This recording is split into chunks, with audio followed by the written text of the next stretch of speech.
गाड़ी हटाओ वहाँ से, साहब की गाड़ी लगेगी। क्या कर रहे हैं आप यहाँ? आपकी बहन की गांव में शादी है और आप यहाँ ड्यूटी निभा रहे हैं? क्या करने आई हो तुम यहाँ पर? दिखाई नहीं दे रहा क्या करने आए? अरे आपको गांव जाने के लिए याद दिलाने आए कि आपकी बहन की शादी है, वहाँ आपको वहाँ जाना है। मारेंगे एक थप्पड़ ना, तुम्हारी इस हरकत की वजह से ना नौकरी से हाथ धोना पड़ेगा। दिमाग खराब करिए, चली जाओ यहाँ से। क्या फायदा इस नौकरी का? बताइए, हमें जवाब है आपके पास? अरे आपकी बहन है इकलौती, छोटी बहन, भूल गए क्या सारे फर्ज? हाँ, वो बेचारी फोन कर कर हमको बोल रही थी कि हमें हमारी शादी में भैया चाहिए, हमारे सर पे हाथ कौन रखेगा, हमारी डोली कौन उठाएगा। हम अपने भैया का इंतजार कर रहे हैं और आप एक ही यहाँ पर ड्यूटी निभाने आ गए।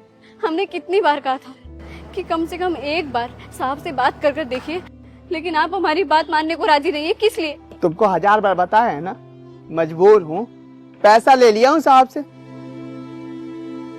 अब यहाँ पर ड्यूटी नहीं करूंगा तो बहन की शादी कैसे होगी? अगर पैसे नहीं रहेंगे तो मैं चला जाऊंगा यहाँ से। साहब के पैसे कौन चुकाएगा?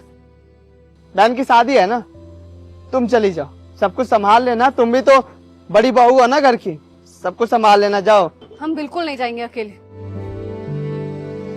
क्या बोलेंगे आपकी बहन से? आपके भाई शहर में ड्यूटी निभा रहे हैं अपनी बहन की शादी छोड़कर। अरे जिंदगी भर आपका नाम गुणगान करती रहती है, हमारे भैया हमारे भैया, हमारी शादी होगी तो हमारे भैया ये करेंगे वो करेंगे। सब भूल गए उसकी बातें। उसके कितने सपने हैं, एक बार सोचिए तो सही। अगर आप जाएंगे तो उसे कितना अच्छा लगेगा। हाँ, भले ही उसके लिए कुछ ना लेकर जाइए, लेकिन उसने कहा था अगर हमारे भैया ही खाली आ जाएंगे ना तो हमारे लिए बहुत बड़ी बात है।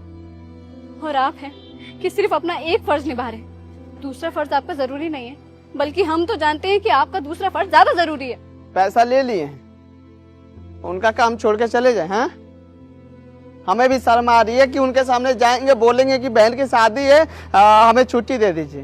पैसा मांगते हुए तो वो मुंह फाड़ के गए थे कि इतना पैसा दे दीजिए, एक शब्द भी नहीं बोले, पैसे दे दिए। हम उनके सामने कुछ नहीं बोल पाएंगे, छुट्टी भी नहीं मांग पाएंगे। हमें खुशी इस बात की है कि पैसे मिल गए है ना, सब पैसे दे दिए ना हमें बहन की शादी के लिए, और धूमधाम से शादी हो रही है ना। माँ बाबूजी है ना गांव में, सब कुछ संभाल लेंगे। जाओ बेटे, अगर अभी कोई लड़की इस शॉट में डांस कर रही होती तो तुम सब खुशी खुशी लाइक सब्सक्राइब कर देते, लेकिन आज मेरे लिए नहीं करोगे क्या? और कमेंट में मेरे स्वामी श्री राम का नाम भी लिख देना। तुम्हारा आगे का समय अच्छा है। बहन की शादी है, मुझे पता है खर्चे बहुत होते हैं, तो ये पैसे रखो, काम आएंगे। अब पैसे रखो, इतना सोचो मत।